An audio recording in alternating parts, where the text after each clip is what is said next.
¿Qué convierte a alguien en leyenda? ¿Qué tienen sus vidas que fomentan la grandeza en unos pocos? Es difícil determinarlo, pero a lo largo de la historia existe solo un puñado de verdaderas figuras destacadas, y ninguna fue más grande que Napoleón Bonaparte.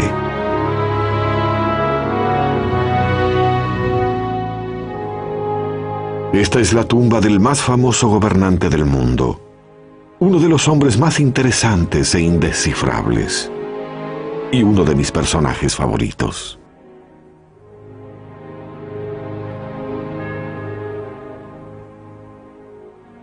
Napoleón Bonaparte fue sepultado aquí. Se escribieron más libros sobre Napoleón que sobre ningún otro hombre en la historia, pero no se logra tanta fama siendo solo un gran general. Él era un genio. Se interesaba en todo: artes, literatura, matemática. ¿Conoce nuestro sistema para numerar las casas, los números impares de un lado, los pares del otro? Fue idea de Napoleón. Y a pesar de su fama, existe un año misterioso en su vida que prácticamente nadie conoce. Cuando un joven general se convirtió en Napoleón el Grande, fue un año que cambió al mundo.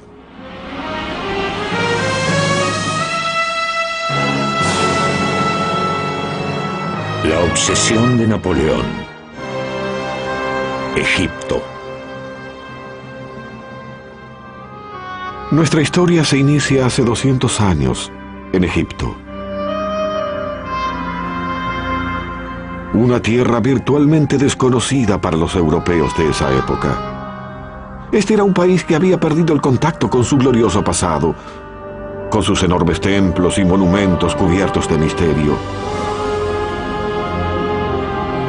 hasta con su antigua e indescifrable escritura.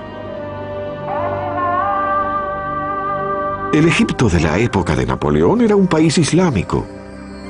En el horizonte de su capital, El Cairo, se recortaban las siluetas de las mezquitas de los fieles.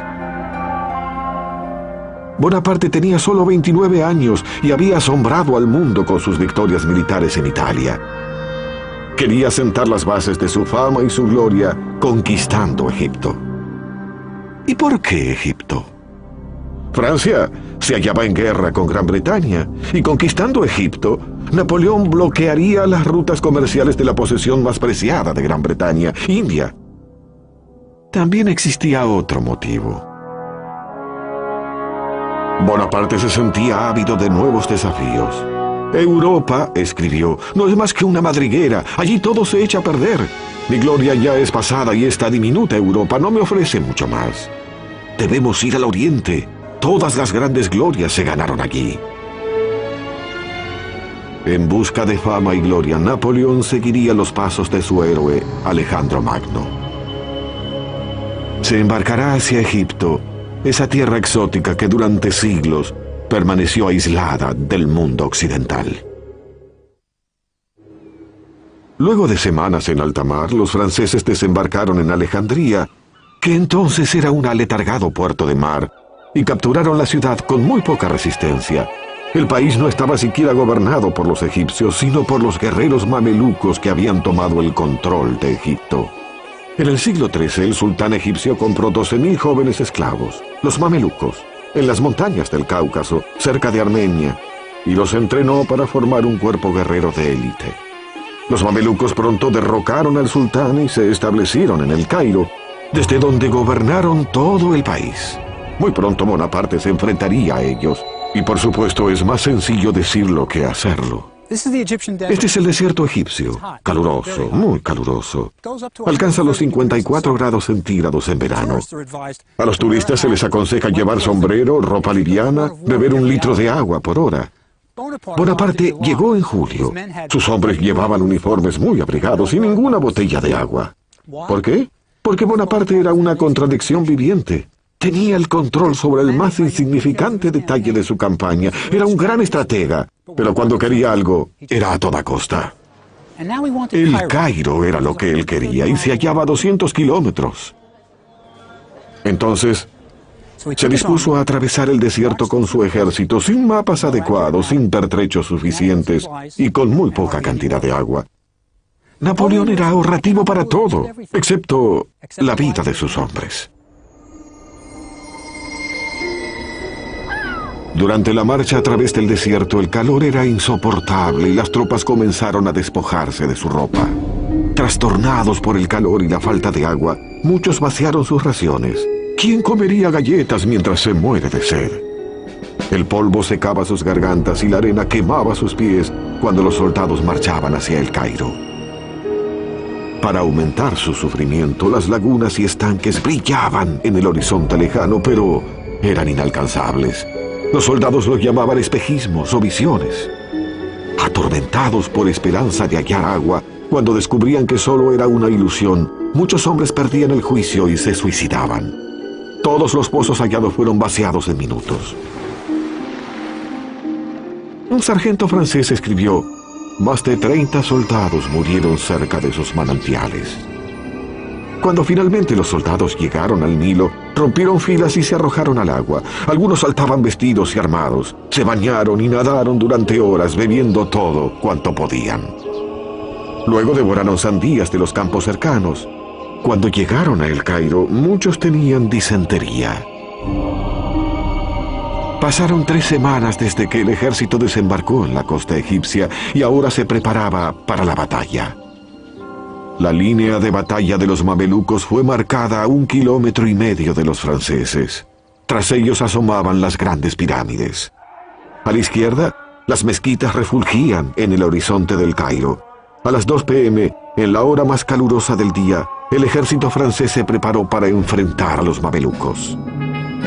Los mamelucos no eran simples soldados de caballería, constituían un orgulloso cuerpo de élite y no le temían a la muerte. Según sus creencias, quien muriese en batalla iría directamente al paraíso. Sus tumbas eran grandes y elaboradas. Bonaparte ordenó que sus divisiones adoptaran la conocida formación rectangular. Los rifles del lado de afuera, la reserva y la caballería por dentro, y la artillería en los vértices. La batalla de las pirámides fue distinta de cualquier otra. Por primera vez en la historia, un ejército profesional europeo enfrentaría a un cuerpo de élite oriental. Podría haberse publicitado como Oriente versus Occidente. Los mamelucos se hallaban cómodos y seguros. Sus vestiduras eran exóticas. Armados con dagas, rifles, hachas de combate y pistolas, los mamelucos constituían un espectáculo formidable. Napoleón siempre supo inspirar a sus hombres. Señalando las pirámides, exclamó: «Soldados, 40 siglos nos contemplan». La caballería de los mamelucos cargó contra las filas francesas. Las disciplinadas tropas francesas esperaron que los mamelucos estuvieran sobre ellos para embestir con una devastadora potencia de fuego. El ataque fue repetido nuevamente con el mismo resultado. Los cadáveres de los mamelucos regaron el campo de batalla. Del vencedor será el botín, y los franceses estaban dispuestos a tomar su parte. A los mamelucos caídos en la batalla, los despojaron de sus joyas, oro, plata, las armas más valiosas. Esta era la recompensa a tanto sufrimiento. El panorama era alentador. Bonaparte había conquistado Egipto. Había capturado el Cairo y sus oficiales se apresuraron a instalarse en los palacios que los mamelucos habían abandonado en su retirada. Heredaron incluso sus harenes. En cierto sentido, el Cairo, 200 años atrás, conformaba 2 ciudades en una. Estaba el Cairo de las masas, con sus bulliciosos bazares que ofrecían productos exóticos de todas clases, desde incienso y mirra a gorros de moro. Los artesanos realizaban cestos, alfombras y vasijas. Los soldados franceses se movían fascinados por estas ferias y ofrecían los botones de sus uniformes a cambio de mercancías orientales. Además de exóticas y maravillosas piezas de bazar, existía un mercado de esclavos extranjeros donde por el salario de un mes se compraba a una joven esclava. Y estaba también el Cairo glorioso de los mamelucos, cuyos misteriosos palacios rebosaban de salones ocultos. Allí las mujeres del harén, enclaustradas, miraban entre las rendijas cómo los hombres conversaban y comían. Los mamelucos vivían rodeados de lujo entre pisos de mosaico y escalinatas de mármol, alabastro y granito. Había un baño en cada piso y ventanas del más fino cristal. Bonaparte ocupó la casa de uno de los mamelucos que había huido del Cairo. Pero no todo era palacios y lujos. Napoleón tuvo que reconocer que a los egipcios ricos y pobres los unía una cosa, la ferviente devoción hacia su religión, el Islam. Bonaparte entonces, que era un hombre práctico, anunció: «No soy cristiano, y mi ejército y yo queremos ser musulmanes». Parece una locura. Es como si el presidente de Estados Unidos hubiera llegado a El Cairo y anunciara que él y toda su comitiva iban a convertirse al Islam. Es increíble. No obstante, debemos recordar que Napoleón había presenciado la Revolución Francesa. Su pensamiento es liberal y dice cosas que no diría ningún otro general del planeta. Esa conversión, sin embargo, planteaba un pequeño problema. Los musulmanes no beben alcohol y todos los varones son circuncidados. Dos perspectivas que poco entusiasmarían a un soldado francés. Cuando el ejército se estableció en El Cairo, Bonaparte se sintió complacido. Había vencido a los mamelucos y era el amo de Egipto. Pero se desató una tragedia. Napoleón había vencido a los mamelucos y había tomado posesión de Egipto, pero su suerte iba a cambiar. En esta bahía de Abu Qir, en la costa mediterránea de Egipto, Napoleón se enfrentó al desastre. Es que no estaba solo. La flota británica, comandada por el más grande almirante de Inglaterra, Horatio Nelson, había estado buscando a su enemigo francés. Y en Abu Qir, finalmente arrinconó a su presa. El almirante francés quería trasladar sus buques de guerra a un muelle más seguro, pero Napoleón insistió en permanecer en aguas egipcias. Esa decisión sería muy costosa, porque la bahía de Abu Qir es la pesadilla de un almirante. Una bahía desprotegida, de aguas poco profundas, que en la actualidad solo es usada por pescadores que no soñarían con amarrar por una noche y mucho menos anclar durante un mes. El almirante francés Bruy ancló su flota lo más cerca de la costa que le permitió su osadía y apuntó con todos sus cañones en dirección al mar, por si Nelson los hallaba, que fue exactamente lo que ocurrió. A las 2 de la tarde del 1 de agosto, Nelson divisó a toda la flota francesa en la bahía de Abu Qir. A la velocidad que llevaba, podría atacar a las 6, y solo quedarían un par de horas de luz. Nelson decidió emprender la batalla naval más espontánea de la historia. Los franceses suponían que los británicos iban a luchar de la manera acostumbrada, esperar el amanecer, enfrentar sus barcos con los de los franceses y disparar hasta que uno de los dos se rindiera. Pero Nelson dejó a un lado el libro de procedimientos y se dispuso a atacar. Cuando los barcos británicos se acercaban a la línea francesa, vieron que podían ubicarse entre la costa y las naves francesas ancladas. Como jamás esperaron ser atacados desde la costa, los franceses no tenían armas apuntando en esa dirección y la batalla se tornó en derrota. Mientras la furia de la batalla se precipitaba en la noche, el aire se henchía con el rugido de los cañones y los gritos de los heridos y moribundos.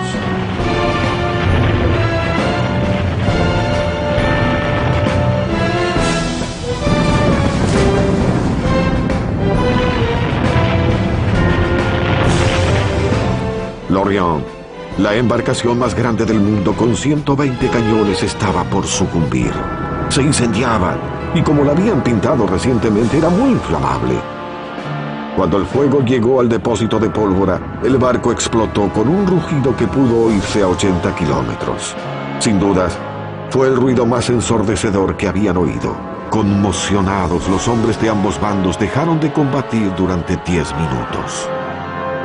Cuando la batalla terminó, Nelson declaró: «Victoria no es un nombre que pueda describir una escena semejante. Fue la batalla más categórica de la historia naval, el Pearl Harbor de Napoleón». Nelson era un hombre de la marina y no tenía intenciones de combatir en tierra. Destruyó a los buques de guerra de Bonaparte y sería difícil para los franceses recibir pertrechos y refuerzos desde Francia. Secamente comentó: su ejército fue dañado y no se recuperará. Y partió dejando a los franceses varados en Egipto. Imaginemos la situación de Napoleón. Su flota fue destruida. Está varado. No puede recibir pertrechos ni tropas desde Francia. Es un desastre militar. ¿Qué hará?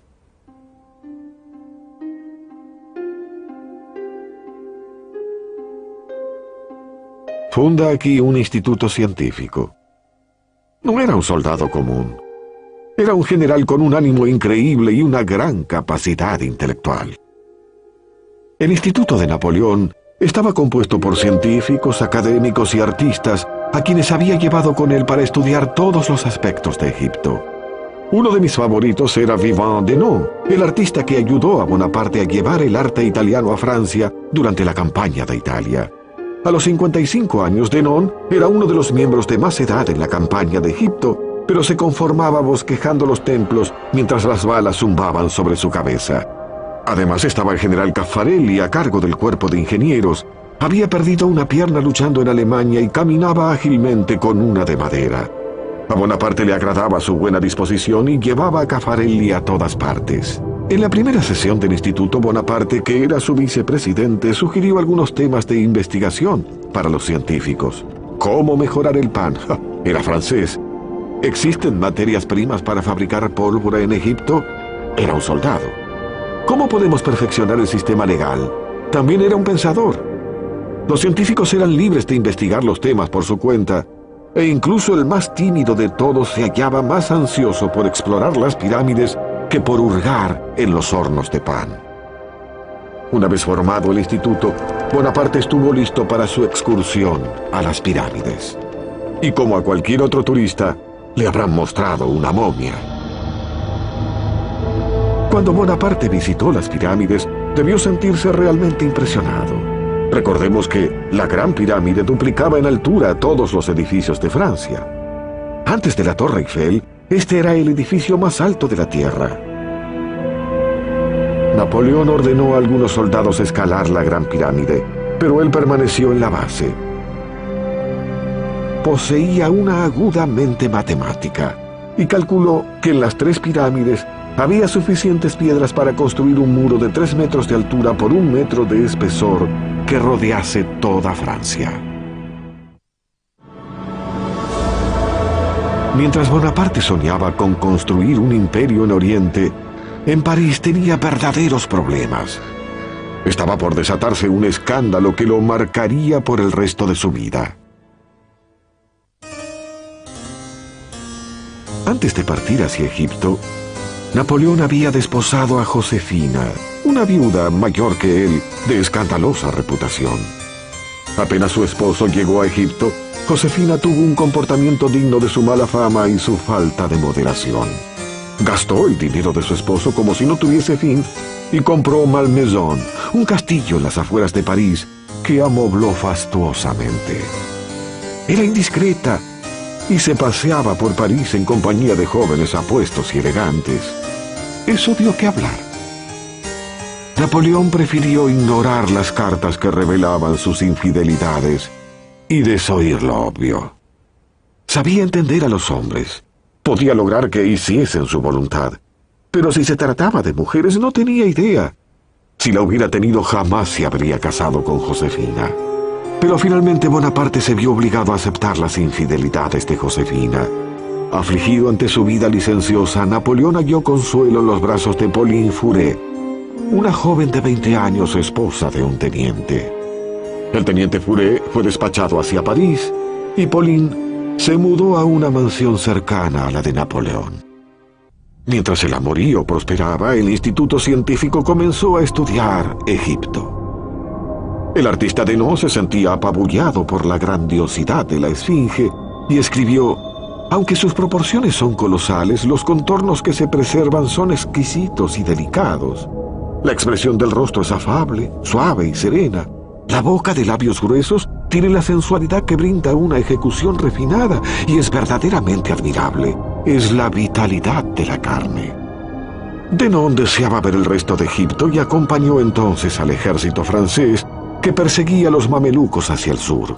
Sería el primero en bocetar los monumentos del antiguo pasado de Egipto en la región meridional. Tendría la oportunidad de aventurarse en los grandes templos de Karnak y Luxor, bocetar las misteriosas tallas del Valle de los Reyes, contemplar el coloso de Memnón, y todo quedaría registrado. Su único temor era no contar con el tiempo y los materiales suficientes.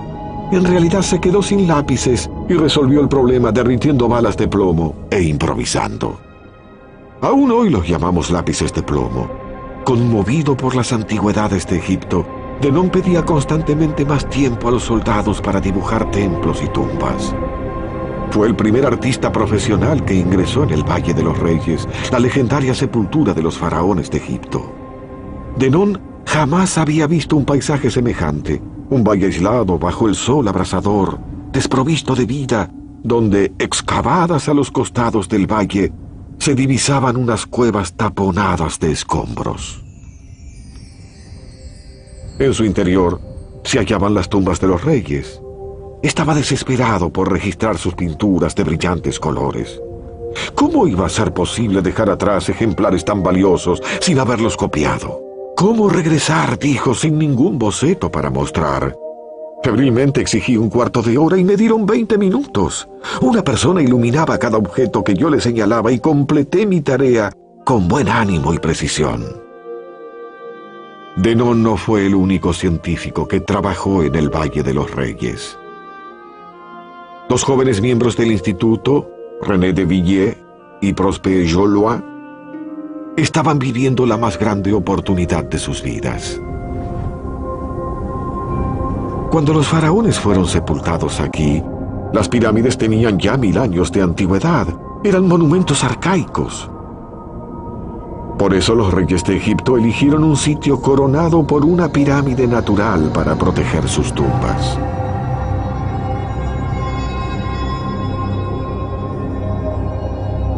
Los dos jóvenes ingenieros, con la mejor voluntad y ansiosos de aventuras, descendieron del Valle de los Reyes para llegar a un segundo valle donde no había tumbas conocidas, y descubrieron una.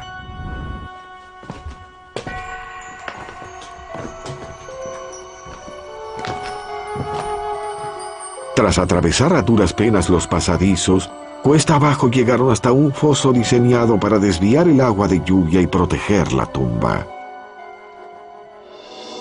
Se toparon entonces con el dueño de la tumba, pero no tenían idea de quién era. Pasarían 20 años más para que alguien descifrase los jeroglíficos y leyera los nombres. Nuestros jóvenes amigos habían descubierto la tumba de Amenhotep III, uno de los más grandes reyes de Egipto. Era el rey que construyó algunos de los mayores monumentos de Egipto. Tampoco sabían que Amenhotep había reinado 38 años, tiempo suficiente para construir una enorme tumba. Y exploraron los salones entre altísimas columnas, misteriosas recámaras laterales con sus muros plenos de conjuros mágicos. Finalmente, en la recámara funeraria, hallaron el sarcófago roto. Pero Amenhotep no estaba allí. Los saqueadores de tumbas de la antigüedad lo habían descubierto miles de años antes. Tras los jóvenes científicos, se sucederían 2 siglos de académicos. Descubrirían increíbles tesoros en el Valle de los Reyes, momias de los faraones, el oro de Tutankamón.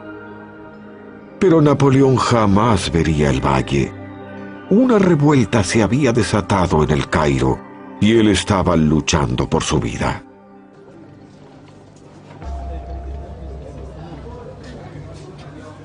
En las cafeterías del Cairo, como en la actualidad, los egipcios se reunían a fumar y beber el intenso café turco.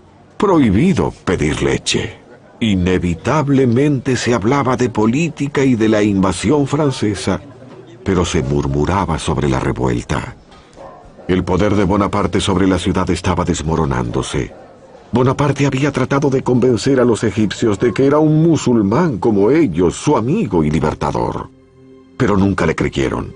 Además, los impuestos del ejército eran asfixiantes y existían otros problemas.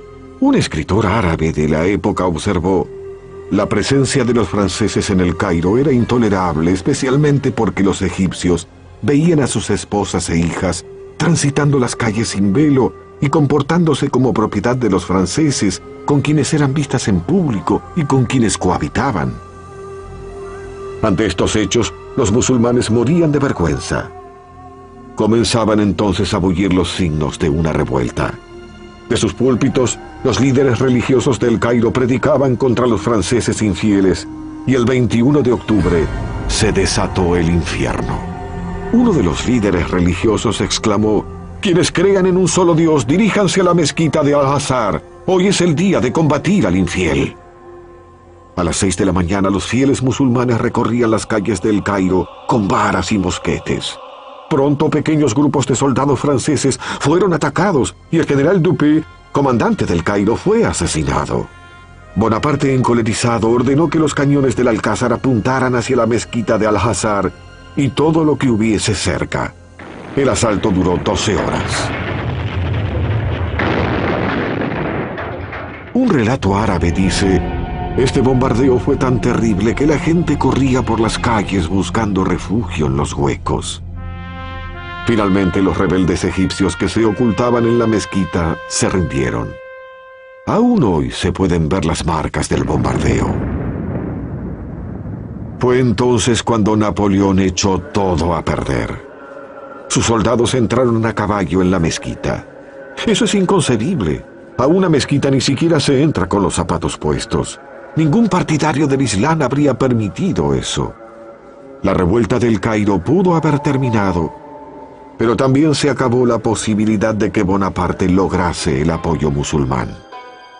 Cuando los jeques se presentaron al día siguiente ante Bonaparte, él parecía conciliador. Incluso ordenó hacer un cuadro donde se lo veía perdonando a los cabecillas. Sé que muchos de ustedes han sido débiles, pero me gustaría creer que ninguno es culpable. Y cuando los jeques se retiraron, Napoleón ordenó que quienes se habían levantado en armas contra él fueran rodeados y conducidos al cuartel general del ejército en el Alcázar. Allí, en secreto y en el medio de la noche, los rebeldes fueron decapitados y sus cuerpos arrojados al Nilo. Napoleón estaba aprendiendo a conducirse como un dictador de Medio Oriente. Bonaparte llevaba solo 4 meses en Egipto, pero ocurrieron muchas cosas. Había vencido a los mamelucos, había creado un instituto científico, había perdido toda una flota naval, había aplastado una revuelta y había descubierto que su esposa Josefina le era infiel. Ahora se enfrentaba a otro problema. Los turcos estaban reuniendo sus tropas en Tierra Santa. Entonces Bonaparte decidió marchar sobre ellos y destruirlos antes de que se convirtieran en una verdadera amenaza. Su ejército recorrió una aldea tras otra sin hallar resistencia, hasta llegar a Jaffa, que es hoy un suburbio de Tel Aviv. Dentro de la ciudad amurallada, 3.000 soldados turcos resistían junto a los ciudadanos. Bonaparte bombardeó la ciudad con todo lo que tenía. Envió emisarios para disponer las condiciones de la rendición, pero los turcos los mataron y exhibieron sus cabezas en las murallas. Cuando las tropas francesas finalmente tomaron la ciudad, enloqueció. Bonaparte anotó en su diario: la furia de los soldados estaba en su punto máximo. Todo el mundo fue pasado por las armas. Una vez saqueada, la ciudad experimentó todos los horrores de una ciudad tomada por asalto. La masacre fue terrible. Los soldados se convirtieron en bestias que hundían sus bayonetas en ancianos y bebés, dejaban a las jóvenes refugiadas en los brazos de sus madres muertas, mientras en el aire flotaban las súplicas de los caídos. Pero fue solo el principio. Esta playa no siempre fue escenario de recreación familiar. Cuando Napoleón estuvo aquí, se rindieron 3.000 soldados turcos porque Bonaparte les había asegurado que serían tratados como prisioneros de guerra. Cuando Napoleón vio a sus oficiales regresar con varios miles de prisioneros, se preguntó: ¿qué haré con todos ellos? Para trasladarlos a El Cairo se necesitarían demasiados soldados. Continuar la campaña con ellos sería muy engorroso. Alimentarlos, imposible. Liberarlos, impensable. Algo terrible ocurrió aquí 200 años atrás. Napoleón ordenó matar a los 3.000 prisioneros turcos. Fueron conducidos a esta playa y los franceses abrieron fuego. Pronto el mar enrojeció por la sangre. Y luego a los franceses se les obligó a usar sus bayonetas para ahorrar municiones. Esta masacre jamás se habría realizado en Europa, pero Napoleón no se hallaba en Europa, y aquí él se comportaba como un déspota de Medio Oriente. Se necesitaron 3 días para matar a todos los prisioneros turcos, y los turcos que habían escapado a nado hasta las rocas más distantes fueron perseguidos y pasados por bayonetas para ahorrar balas. Bonaparte necesitaría todas las municiones posibles. Sus problemas apenas comenzaban. Cuando Napoleón entró en Tierra Santa, la peste no dejaba de avanzar y decenas de sus hombres morían por día. Para aliviar el sufrimiento de sus tropas, Napoleón abrió un hospital en Jaffa que pronto desbordaría de víctimas. Todo el mundo se hallaba aterrado por la peste. Durante siglos la enfermedad había diezmado países enteros. Parecía brotar de la nada y nadie conocía su causa. Lo que la gente sí sabía es que se trataba de una muerte horrible que comenzaba con fiebre y enormes pústulas que cubrían todo el cuerpo. A medida que la fiebre avanzaba, la lengua de las víctimas se hinchaba y la sed se tornaba insoportable. La peste mataba decenas de hombres por día, y peor aún que la pérdida de hombres, la moral del ejército de Napoleón comenzaba a derrumbarse. Los soldados se resistían a velar por sus camaradas enfermos, y Bonaparte tenía que impedir una ola de pánico. Entonces declara que el miedo es la causa de la peste, y el coraje la cura. No es un consejo médico muy convincente, pero él dará el ejemplo. Entonces él viene aquí a este hospital para enfermos de peste. Habla con los pacientes, y luego él, que es un experto en gestos gloriosos, dejará a todos sin aliento. A sus pies yacía un cadáver horrendo. Un soldado con su uniforme totalmente manchado por pústulas rotas. ¿Qué hace él? Se arrodilla aquí, alza al muerto, lo traslada a un sitio más digno y lo apoya con cuidado. Pueden decir lo que quieran sobre Bonaparte. Lo cierto es que él nunca tenía miedo, por eso sus soldados hacían todo por él. Más adelante hizo inmortalizar este acontecimiento en un cuadro donde el soldado estaba vivo y el hospital parecía mucho más imponente de lo que era. Mejor, en función de la leyenda. Por horrible que fuera, la peste no fue el enemigo más encarnizado de Bonaparte, sino alguien que se hallaba cerca. Cuando el ejército de Napoleón llegó a la ciudad de Acre, se enfrentó a uno de los tiranos más crueles de Tierra Santa, Cesar Pasha. Cesar era el carnicero porque a muchos de sus servidores les faltaba una oreja o un ojo como castigo por algún error. La fortaleza de Cesar, que defendía la ciudad de Acre, poseía una ubicación casi perfecta. Solo uno de los lados lindaba con tierra firme. Era un dato crucial para la batalla que iba a producirse. Existen 2 tácticas básicas si el enemigo se halla protegido dentro de una fortaleza. A. Acampar frente al fuerte y dejar que muera de hambre. B. Tomar la fortaleza por asalto. Y Bonaparte no podía esperar que pasaran hambre allí. La flota inglesa había entregado suficientes provisiones a Cesar Pasha desde el mar. Solo queda el plan B, tomar la fortaleza por asalto. Pero aquí también existía un problema. La fortaleza se hallaba muy bien protegida con los cañones más nuevos y grandes de todo Medio Oriente.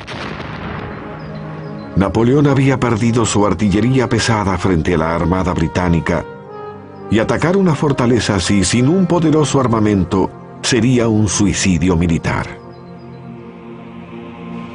Cualquier otro general se habría dado por vencido.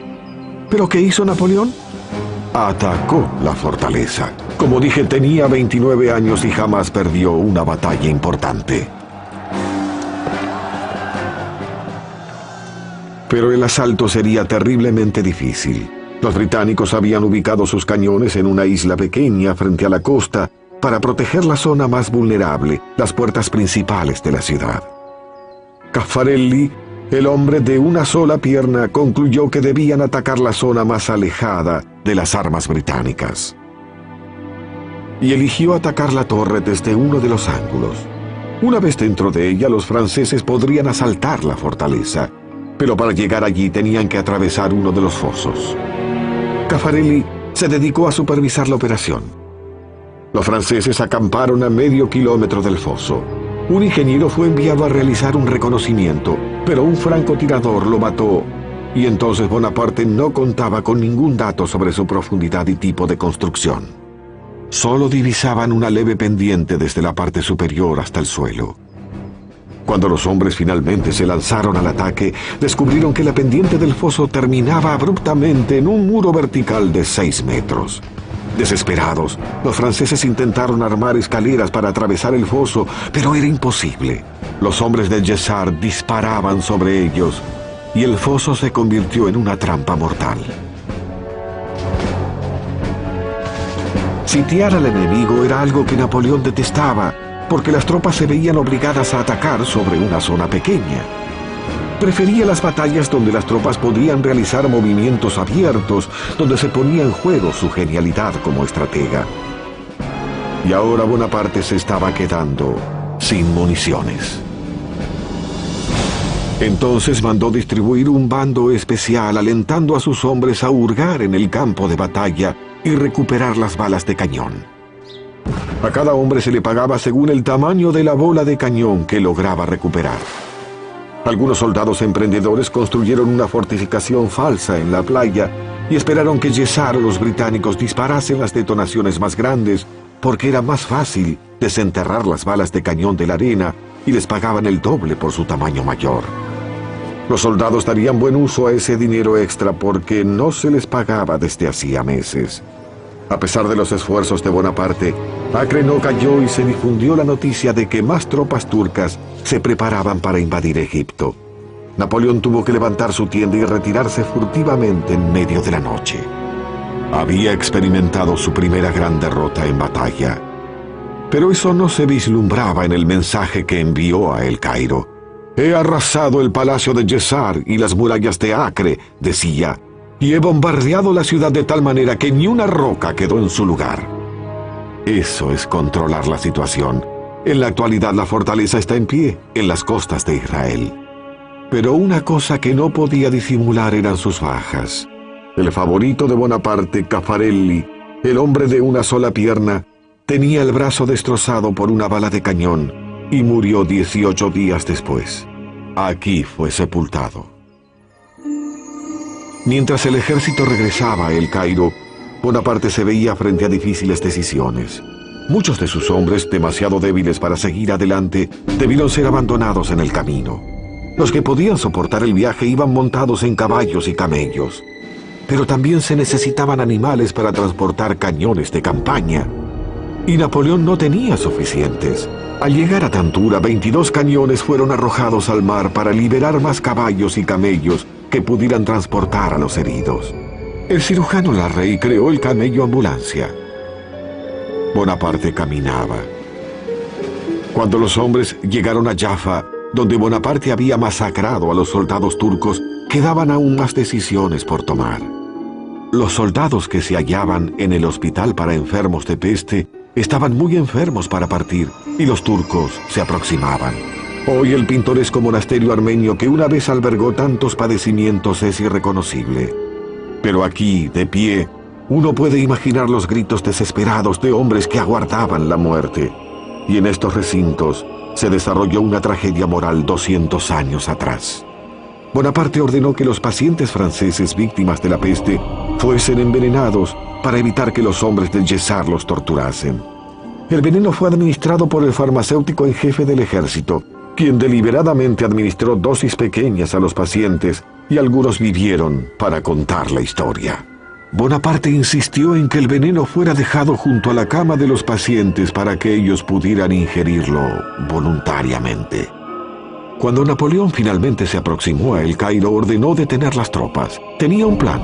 Los heridos fueron trasladados a las aldeas de las afueras. Los sanos formaron según su rango. Las banderas capturadas fueron desplegadas al frente. La banda comenzó a tocar y el ejército entró en el Cairo de manera triunfante a través de Bab el Nasser, el portón de la victoria. No solo ingresó a través del portón de la victoria, sino que cambió los nombres de sus torres por los de sus compatriotas. Las inscripciones aún están a la vista. Bonaparte era un héroe, al menos esa fue su versión. En el fondo de su corazón, él sabía que la campaña de Egipto se había perdido, aunque estaba lejos de haber terminado. Napoleón comprendió que su campaña a Egipto estaba perdida. Su derrota en Acre era terminante y estaba perdiendo cientos de hombres cada día en manos de la peste, y no había formas de recibir refuerzos. Pero, si la gloria no se hallaba en Egipto, tal vez lo aguardaba en Europa. Convocó a su segundo, el general Kleber, a la fortaleza de Rosetta, pero era una cita que Bonaparte no tenía intenciones de cumplir. Mientras Kleber se dirigía hacia la fortaleza, Napoleón se hallaba a kilómetros de distancia en la costa de Alejandría, embarcándose. Iba a abandonar Egipto para siempre. No le avisó a Pauline, su amante. No le avisó a su ejército. No le avisó incluso a su segundo, el general Kleber. No deseaba enfrentarse a ellos personalmente. En su lugar, dejó un paquete con esta carta. Es muy reveladora de su carácter. Vean esto. Cuenta aquí que ciertos acontecimientos europeos lo obligan a regresar a Francia. Y aquí abajo dice: lamento dejar a mis soldados por quienes siento gran apego, pero solo será por un tiempo. Mucha suerte. Pobre Kleber. Queda a cargo de un ejército diezmado por la peste, sin esperanzas de refuerzos. Y lo peor, Bonaparte le pide que siga recaudando impuestos y logrando victorias militares. Bonaparte se salió con la suya nuevamente, da un vuelco positivo a su propio desastre militar. Y ese vuelco funcionó. Cuando Bonaparte regresó a París, no lo hizo como un general vencido que había abandonado a un ejército diezmado. Regresó como un héroe. Inmediatamente acuñó monedas que lo mostraban como el libertador de Egipto. Conmemoró victorias que jamás tuvieron lugar. En una medalla aparecía entrando en Egipto como un emperador romano en una carroza tirada por 2 camellos. Eso es ser insolente. Había perdido la mitad de su ejército, pero todos le creían. En pocas semanas toda Francia se hallaba a sus pies. Sus sueños de gloria cambiaron la vida de muchos. El general que había dejado a su cargo, Kleber, fue asesinado en el Cairo menos de un año después. El ejército continuaba siendo diezmado por la peste y finalmente se rindió ante los británicos en 1801. Muchos se consideraban afortunados de haber escapado con vida. Los científicos continuaron clasificando objetos antiguos, aves y plantas hasta el día de la rendición. Cuando supieron que sus dibujos y colecciones iban a ser confiscados, dijeron que preferían dirigirse a Inglaterra con sus especímenes que regresar a Francia sin ellos. Los británicos amablemente les devolvieron todo, es decir, casi todo. Algunos académicos dedicaron su tiempo a copiar inscripciones jeroglíficas, esperando que su trabajo permitiera descifrar el idioma antiguo. Y tuvieron su oportunidad. Mientras los soldados apuntalaban los cimientos de la fortaleza de Rosetta, se toparon con unos bloques antiguos con inscripciones jeroglíficas. Entre ellos, una gran piedra llevaba las mismas inscripciones en egipcio y griego antiguos. Sabían que se trataba de algo importante. Los británicos no iban a permitir que los franceses se quedaran con la piedra de Rosetta y la llevaron a Inglaterra, donde aún hoy se la puede ver en el Museo Británico. 20 años después, el académico francés Champollion pudo descifrar la piedra de Rosetta y leer los jeroglíficos egipcios por primera vez en 2000 años. O sea que la interpretación del lenguaje jeroglífico fue resultado del afán de gloria de Napoleón. Era el comienzo de la egiptología moderna, quizás el más grande legado de Napoleón. Pero, ¿y Napoleón? Si recuerdan lo que aprendieron en la escuela, finalmente se hizo coronar emperador, pero su impaciencia y su falta de escrúpulos se impusieron otra vez. Como en la campaña egipcia, Bonaparte invadió Rusia sin estar preparado para las condiciones climáticas, y esta vez se trataba de un gélido invierno. Perdió más de 250.000 hombres. Fue en Egipto donde Napoleón probó por vez primera el sabor del poder absoluto. A la sombra de las pirámides comprendió que podía alentar a sus hombres a hacer hazañas sobrehumanas. Fue en Egipto donde un joven general llamado Bonaparte se convirtió en Napoleón el Grande. Tras su derrota final en Waterloo, Napoleón murió en el exilio, pero siempre deseó ser sepultado en Francia. 20 años después, finalmente su deseo se cumplió. Cuando el cuerpo regresó a París era pleno invierno. La temperatura bajaba de cero. El cuerpo recorría las calles en un coche fúnebre con forma de templo de color púrpura y dorado. Los viejos soldados veteranos de Waterloo, Rusia y la campaña egipcia formaban fila en las calles con sus uniformes raídos para saludar por última vez a su emperador. Fueron distribuidas 36.000 invitaciones oficiales para el funeral, pero tan grande era su leyenda que se recibieron más de 250.000 pedidos. A pesar de sus defectos, Napoleón Bonaparte fue un gran hombre, un visionario que no tuvo límites, y sus hombres se enorgullecían de haber sido parte de su visión. Y aquí yace su epitafio: que en paz descanse bajo esta cúpula, es el yelmo en la cabeza de un gigante.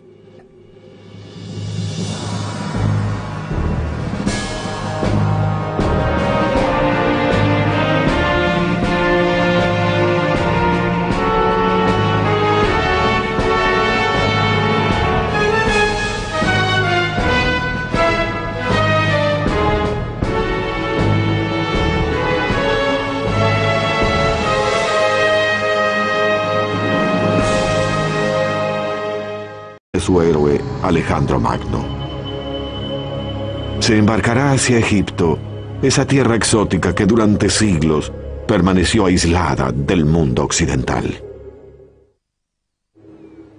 Luego de semanas en alta mar, los franceses desembarcaron en Alejandría, que entonces era un aletargado puerto de mar, y capturaron la ciudad con muy poca resistencia.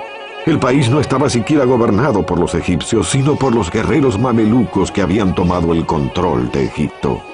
En el siglo XIII, el sultán egipcio compró 12.000 jóvenes esclavos, los mamelucos, en las montañas del Cáucaso, cerca de Armenia, y los entrenó para formar un cuerpo guerrero de élite. Los mamelucos pronto derrocaron al sultán y se establecieron en el Cairo, desde donde gobernaron todo el país. Muy pronto Bonaparte se enfrentaría a ellos. Y por supuesto es más sencillo decirlo que hacerlo. Este es el desierto egipcio, caluroso, muy caluroso. Alcanza los 54 grados centígrados en verano. A los turistas se les aconseja llevar sombrero, ropa liviana, beber 1 litro de agua por hora. Bonaparte llegó en julio. Sus hombres llevaban uniformes muy abrigados y ninguna botella de agua. ¿Por qué? Porque Bonaparte era una contradicción viviente. Tenía el control sobre el más insignificante detalle de su campaña. Era un gran estratega, pero cuando quería algo, era a toda costa. El Cairo era lo que él quería y se hallaba a 200 kilómetros. Entonces, nuestra historia se inicia hace 200 años, en Egipto. Una tierra virtualmente desconocida para los europeos de esa época. Este era un país que había perdido el contacto con su glorioso pasado, con sus enormes templos y monumentos cubiertos de misterio, hasta con su antigua e indescifrable escritura. El Egipto de la época de Napoleón era un país islámico. En el horizonte de su capital, el Cairo, se recortaban las siluetas de las mezquitas de los fieles. Bonaparte tenía solo 29 años y había asombrado al mundo con sus victorias militares en Italia. Quería sentar las bases de su fama y su gloria conquistando Egipto. ¿Y por qué Egipto? Francia se hallaba en guerra con Gran Bretaña y conquistando Egipto, Napoleón bloquearía las rutas comerciales de la posesión más preciada de Gran Bretaña, India. También existía otro motivo. Bonaparte se sentía ávido de nuevos desafíos. Europa, escribió, no es más que una madriguera. Allí todo se echa a perder. Mi gloria ya es pasada y esta diminuta Europa no me ofrece mucho más. Debemos ir al oriente. Todas las grandes glorias se ganaron allí.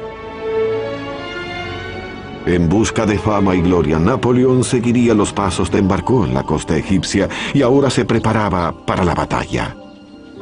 La línea de batalla de los mamelucos fue marcada a 1,5 kilómetros de los franceses. Tras ellos asomaban las grandes pirámides. A la izquierda, las mezquitas refulgían en el horizonte del Cairo. A las 2 p.m., en la hora más calurosa del día, el ejército francés se preparó para enfrentar a los mamelucos. Los mamelucos no eran simples soldados de caballería.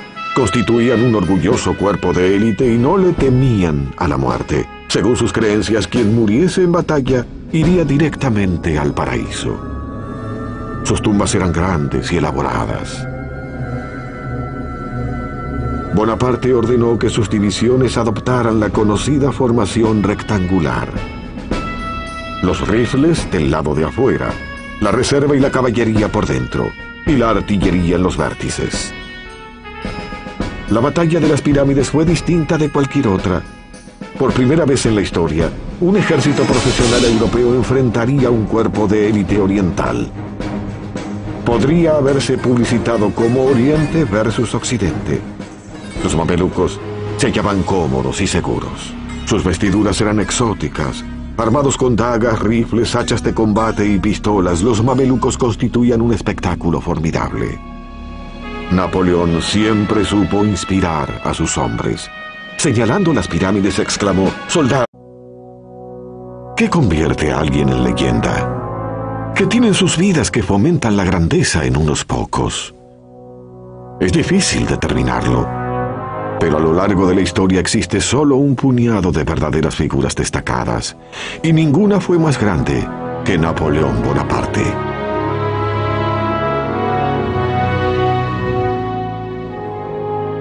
Esta es la tumba del más famoso gobernante del mundo, uno de los hombres más interesantes e indescifrables, y uno de mis personajes favoritos.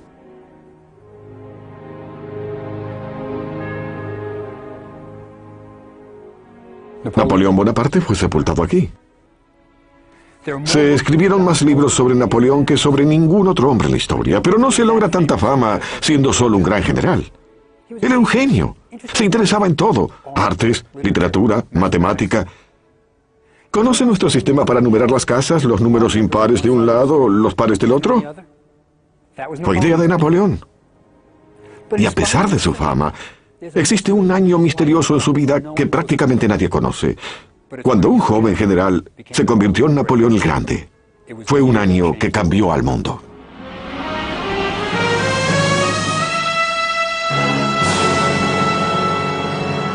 La obsesión de Napoleón.